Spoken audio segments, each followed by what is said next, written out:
Welcome, this is Last One Standing, the Battle Royale board game. I'm going to take you through a little bit of a playthrough. This is a 3-player game. Last One Standing can be played up to 8 players. It's a fast-paced, frantic, Battle Royale style board game. In this demonstration, we have 3 players. We have the orange character, Riku. We have the green character, Asha. And my personal favorite, brown character, Norman.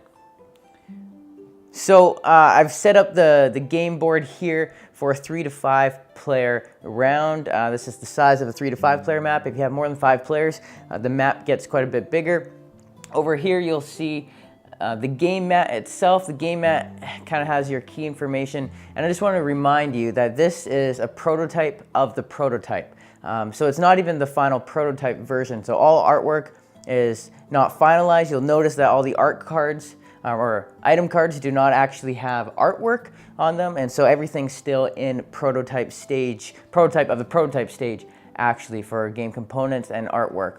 And so as I was saying, you have the game mat up at the top right here. You have the rounds, which we'll go through. You have the round phases, there's 5 of them. You have a weight track, and then you have a few places for cards. So you have your item cards, your island explosion cards, and your supply drop cards at the end. And then you'll notice each character has a player mat. And then on this player mat, you have a few different things. You have health. Everyone starts with 10 health. You have 5 different item slots: heavy weapon, armor, apparel, backpack, and light weapon over here. Each player starts with a crowbar, and so as you see, like I said, the artwork is not done. All the weapons, we'll explain them as they go, but all the weapons typically have a primary fire and a secondary ability, and the secondary ability is explained at the bottom. So for example, crowbars have a range of 1, that's what the yellow icon indicates, and a damage of 3 with their primary fire, or you can use them for a run and swing, and so that's a range of 1, damage 2, and the run and swing actually lets you move up to 2 spaces before attacking. So we'll get to that in a second, but right now we have the map set up. Excuse me, and we have the map set up, and none of the players are actually on the map, and so before we do anything, the players have to parachute onto the map. This is done by first drawing the supply depot card. So we'll say Riku starts first. Riku starts first. He draws the alpha supply drop. And then he would have to find the alpha supply drop on the board, which is right here. Great. Oh, and this is actually a great slot because you'll see this is the center icon, center tile, and so it has a north indicator that points to the north end of the map, and that becomes important as we do the island events. And so he drops on the alpha tile. He can go anywhere, any of the hexes on this tile, as long as they do not have a loot crate. So he's just going to drop right on that center piece there. Okay, so Asha's turn to drop in. Asha is going to drop on supply drop I's selection. Oh, I's right next to Riku. So she doesn't want to be that close, just in case he goes for a crowbar attack. I'll put that guy there. Perfect. And then finally Norman. Norman, supply drop K. Okay, where are you? Okay, down here. So you can go any of these spots. There's a wall. He's going to go down here just so he has that wall protecting him between the players. So it looks like all the players seem to have dropped fairly close. The supply drop cards get shuffled back in to the supply drop deck. And the game commences. And you start the first round in order of drop-in. So drop-in first would have been Riku, and that means it's Riku's turn. But before we do that, we have to go through the round phases. And so first phase is island event. You'll notice that on the game mat, on the rounds, there's different icons, and these will show up differently in the final version. But there's different icons that indicate what is going to happen on that round. So for example, second round, an island explosion is going to happen. Third round, a supply drop is going to happen. Island explosion kind of goes back and forth the whole way. And so we don't have any island events, but a special thing that you have to do in the first round is indicate which side of the map is going to explode. And so you draw the island explosion card, and you'll see this shape. You got a hexagon, you have your north indicator, and then you have what side of the map is going to explode. And so you find your north indicator, which Riku is on.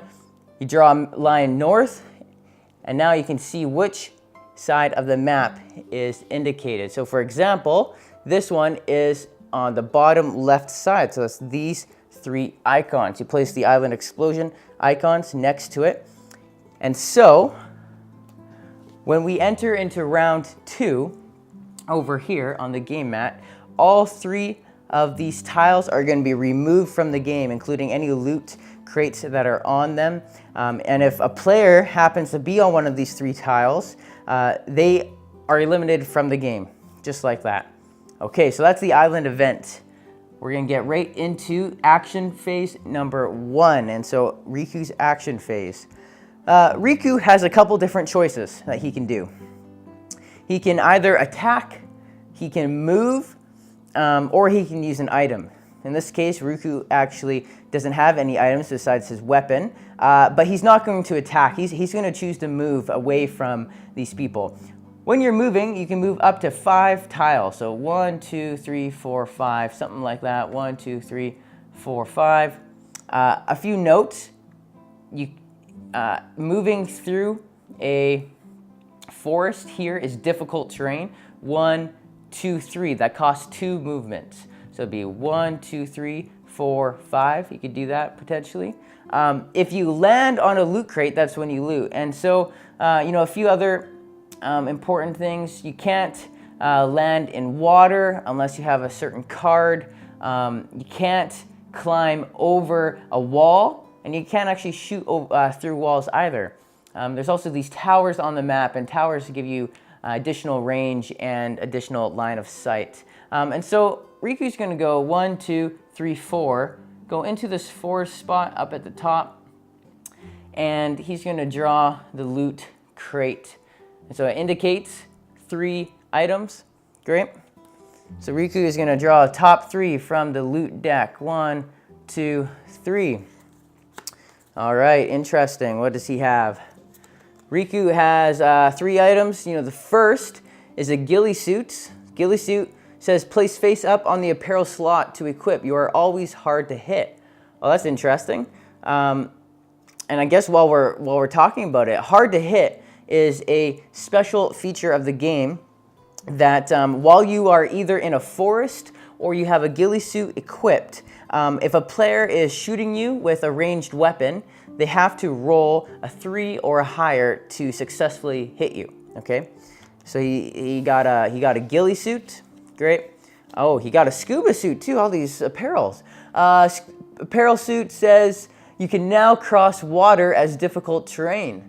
While in water, you are hard to hit. Interesting. So it's as if water is a forest now. And he also got a pistol. This is great. You'll notice that every weapon has a star indicating the rarity level. This is a 2-star pistol. Light weapon, has primary fire, has a pistol whip. Pretty cool. So what happens when you loot is you are allowed to equip items as long as you have an empty slot. In this case, the light weapon slot for the pistol is actually already full with a crowbar, and so Riku cannot equip the pistol. Therefore, it's going to go into his hand, and he can choose whether to equip a ghillie suit or a scuba suit. And in this case, he's going to equip a scuba suit, and then scuba suit says place face up on the apparel slot to equip. Great. Face up on the apparel slot. Now he can move through water as if it is difficult terrain. Great, so that is his action. He got his 1 action. And now we are on Asha's first action. Asha can move, shoot, or use an item. You know what? Asha wants to kind of chase down Riku here, so she's going to go 1, 2, 3, 4, 5. land right on that tile there. Ooh, it draws another 3. When you're looting, you can either draw 3 or 2. What did Asha get? Oh boy, Asha got some stuff. First of all, she drew a sniper rifle, 4-star sniper rifle. Pretty good. That has a primary fire of 6 range and damage of 4 with a special headshot ability. That's pretty neat. Oh boy, and another 4-star weapon. It's an assault rifle. Assault rifle is pretty cool. Primary fire, range 5, damage 4. It has this neat return fire ability, which lets you shoot when shot at, and it doesn't have to be your turn, so it's just kind of a reactionary ability. Oh my goodness, and another assault rifle, but it's only 2 stars, so that you'll notice less damage, less range, not as good. Asha has no slots on her heavy weapon equipped, and so what she's going to do is equip the 4-star assault rifle, and it's going to equip face down. And so Riku and Norman actually don't know what Asha have. They just see that Asha has a weapon hanging out here. Okay, so Norman's turn. Norman's going to wander. He can't stay in this bottom area for too long, but you know what? He's going to go down. 1, 2, 3. He's going to go down, loot this bottom area for 2. What did Norman get? Ooh, Norman got a submachine gun. Submachine gun's a light weapon, has primary fire, and it has a run and gun ability, which lets you move up to 2 spaces before attacking. Not bad. Oh, here we go, and we now have our first single-use item. So you can use this on his next action. It says, immediately perform 2 actions. You may loot both times. Okay, that's pretty solid. It's an energy drink. But he cannot equip the light weapon because it's already slotted. Okay. That's first phase of action, and we're on our second action phase. So Riku's in an interesting spot right now. Riku knows that Asha has a heavy weapon, and he doesn't have much, but he's kind of cornered. Although he could escape out this side, maybe get behind this wall. Okay, so that's what we're gonna do. We're gonna go 1, 2, 3.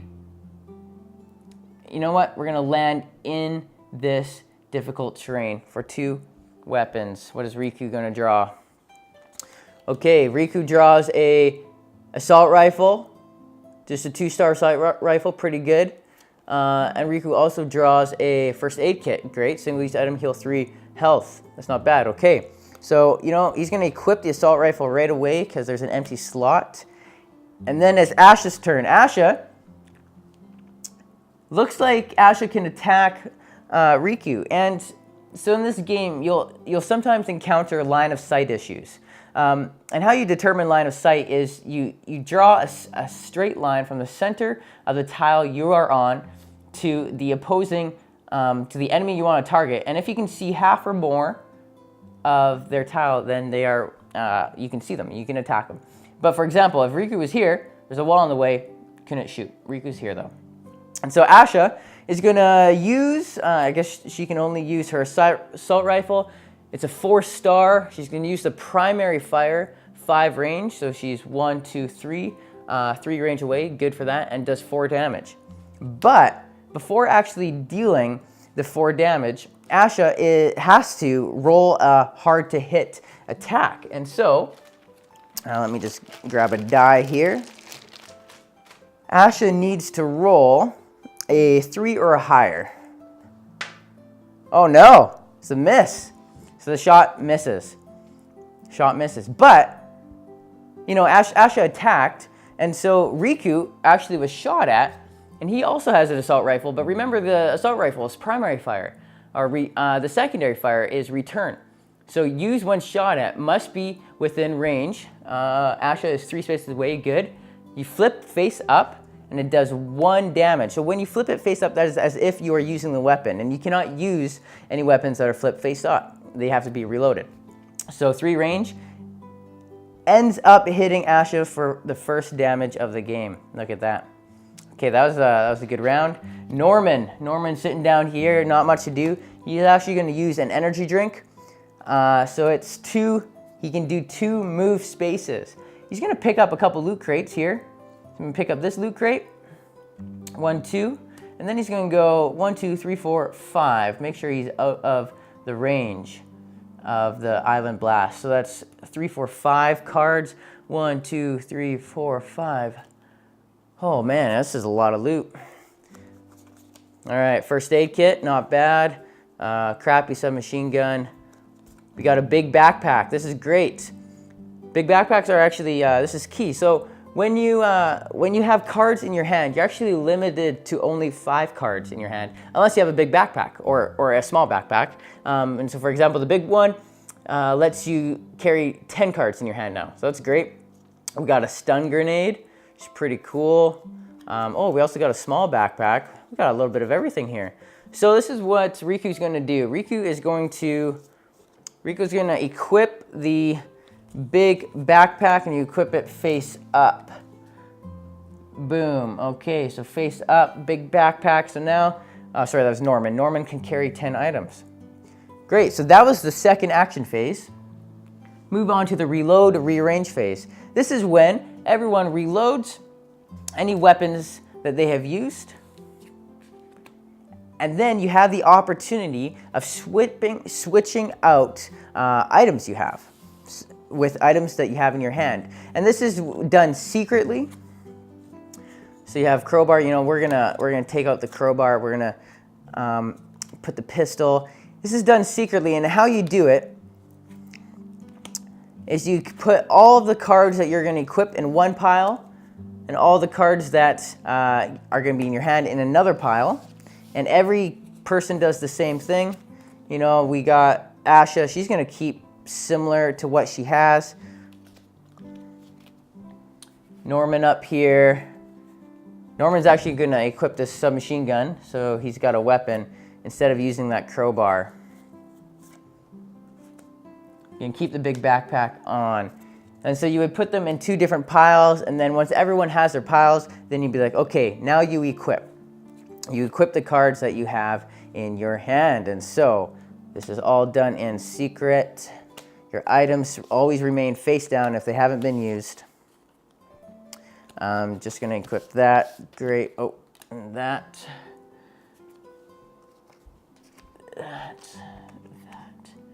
And here's a key part. So that was reload, rearrange. Your last phase is the weigh-in phase. On the weigh-in phase, you count up every weight that the items on your character. So all the items that are equipped on your character will have a weight. It says in the corner here in the weight symbol. So assault rifle has weight 3, scuba is weight 0, and pistol is weight 1. And so that means Riku, here's his weight indicator, is weighing weight 4. And everybody does this simultaneously, right? So another assault rifle, weight 3, crowbar, weight 0. Asha is at weight 3. And what do we got for Norman down here? Backpack is 1, submachine gun is 2. Norman is at 2. Okay. The important thing with weigh-in is the weight actually determines the next round's turn order. So it starts from the lowest to the highest. In this case, Norman is gonna go first, followed by Asha, followed by Riku. So it's a direct opposite. The neat thing this does, it actually balances the game in the sense that if you get some really good weapons off the start, then you end up moving slower than people who maybe didn't get quite as good weapons. Great. Boom. Round goes up. Island event phase. This whole side of the map ends up exploding. Whoosh. Everything's removed. Norman barely escaped that. And then you draw another island explosion to indicate what side is next. Here we go. So, again, this would be the top up here. So we're looking at the top right side. Okay, top right side.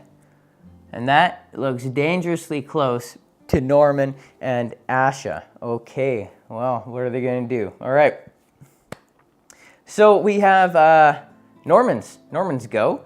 And Norman has an interesting spot. He has a submachine gun, so he can run and gun, but he's kind of stuck. Wait, Norman is actually fully stuck. Because he got himself stuck by going here, ending the turn. Because Norman can't move across water. He can't, oh, this is weird. Okay, wow, look at that. Norman had a little bit of a mess up. So you know what Norman's gonna do? He's gonna step onto this tower. That's all he's gonna do, his whole turn, stepping up on that tower. All right, Asha's turn. So Asha feels a little bit vulnerable right now. Asha's gonna do something. Asha's gonna use a run and gun with her crowbar. And so, run and gun lets her move up to 2 spaces, 1, 2, and then attacks. And melee weapons always ignore hard to hit. So it doesn't matter that Riku's in the forest, Riku takes 2 damage, 1, 2. If Riku wanted to, he could return fire, but he's gonna actually save on to that. He's gonna save onto that. Okay. So now they're in close combat. It's Riku's turn. Riku has a couple options. We have a pistol here, which actually has a very strong melee attack. Has a pistol whip, damage 4, which actually could do quite a bit. What else we got? We got an assault rifle, 4, 2. Okay, so that's not bad. As far as you know what? We could just duke it out. Let's duke it out. So Riku is going to do a pistol whip, 4 damage. Asha doesn't have any body armor, doesn't have nothing. So it's 1, 2, 3, 4. Oh, and I forgot to update the action phase. Okay, so Asha's at 5. That was a tactical miss there. But you know what? She's gonna return fire with her assault rifle, range 4, damage 2. She's gonna roll because Riku's still hard to hit. Boom. Hits it for 2. 1, 2. Okay. Norman is sitting pretty right now. All right. Action phase number 2. Norman is over here. Doesn't really have much except the submachine gun, which only has range 2, damage 3. But Norman is on a tower. And so Norman is going to shoot 1, 2, 3, has range 3. Okay, Norman is going to shoot Asha for 3 damage. 1, 2, 3. Oh boy, Asha only has 2 left. Okay, back to Asha. What should she do? She's probably full back.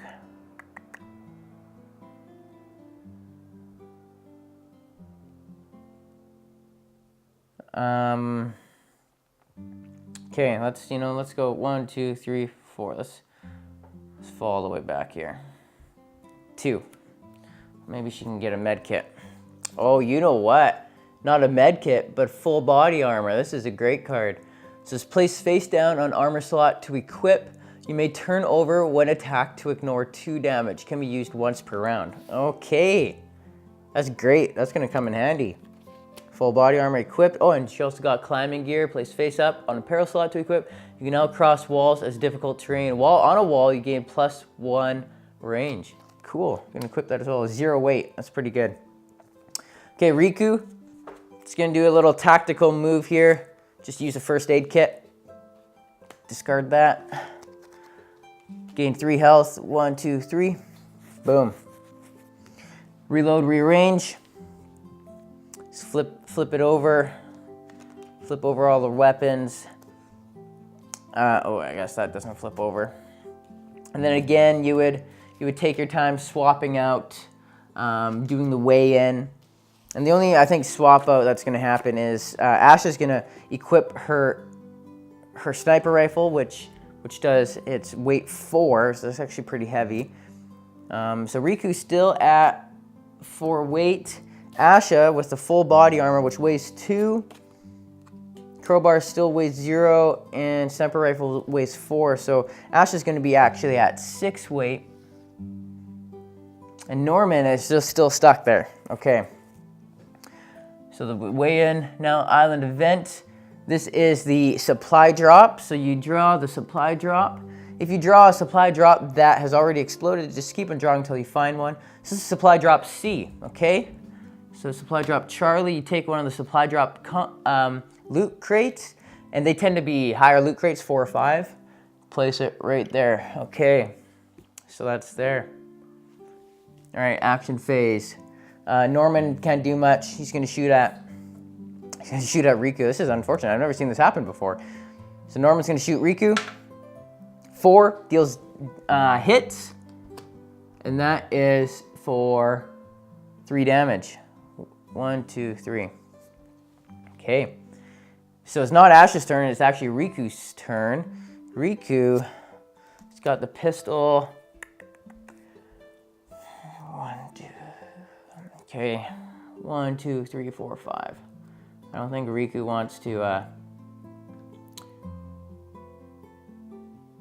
get rid of Asha here. Okay, so that draws 2. Oh, look at that. Armor piercing round. It says use before attacking. Use primary fire with a loaded weapon. Target enemy must flip up armor card, ignore it. Perfect. And a first aid kit. Well, that was fortunate. All right. Asha is sitting here. And you know what? Asha doesn't really seem... She's going to actually run away. Well, no, you know what? She's going to go for the crowbar attack. Probably not the smartest move. Run and gun. 1, 2. Hit crowbar. Does damage 2. 1, 2. Okay, back to Norman. Norman is stuck. Can't do anything. He's going to have to give up his turn for his action 2. And Riku... So Asha thinks she's safe because of the full body armor, but Riku's going to do something. Riku is going to play his armor-piercing round with his assault rifle. So even though his assault rifle only does 2 damage, the armor-piercing round forces Asha to flip up her armor. It ignores the armor, and then Riku does 2 damage on Asha. Boom, boom, done. Just like that. Asha is goner. So what you can do here, what I like to do, kind of disassemble the piece. Asha falls over like this. All of Asha's items get brought into one loot crate like so. And if you land on here, you are looting Asha's body. Just like that. Wow. So Asha's gone. Reload, rearrange phase. Same thing. And reload, rearrange, weigh in. Nothing changes for weight. We go to round 4.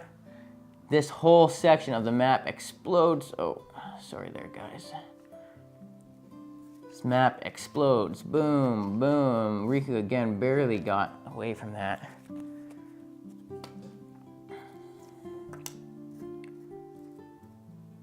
And then we draw another island explosion card. And so you see here, the island doesn't make a perfect hexagon. And so what you have to do is you draw a hexagon, and sometimes there's going to be 2 areas that cover it. So for example, you have a top here still. You have a top right side here still. You have a bottom right side here still. You have a bottom. This would be your only bottom. And then you have a top bottom left. Be all 4 of these squares, or top left. So look at this. It doesn't really matter what happens. As soon as the next island event happens, Norman is gonna die. So Riku could just hang out here for the rest of the game. Super interesting. And that's the last one standing, the Battle Royale board game. You kind of see the moving parts. The game forces conflict because the longer it goes on, the shorter it gets, actually. There's fewer players left in the game, and the game board is smaller. So it doesn't matter, you know, Asha got eliminated in only the 3rd round, but if Norman didn't get eliminated this round, he'll be eliminated next round because of the island explosion. And that tends to happen. you have kind of a shrinking map. And you know, Asher could have played maybe some moves in a little bit better of a way. But that's the last one standing, the Battle Royale board game. You know, there's a few pieces that you probably missed, a bunch of cards that you actually didn't see, a handful of weapons that you didn't see. And I hope you enjoyed this. If you want to find out more, look at the rules video, or we got a few other videos on the Kickstarter page. And yeah, like us on Facebook and just follow us. And we hope that this game is fun, and we feel like it captures the spirit of Battle Royale. And if you want to back it, feel free to do that. Would love to see this game kind of get on the market. All right, thanks. Signing off.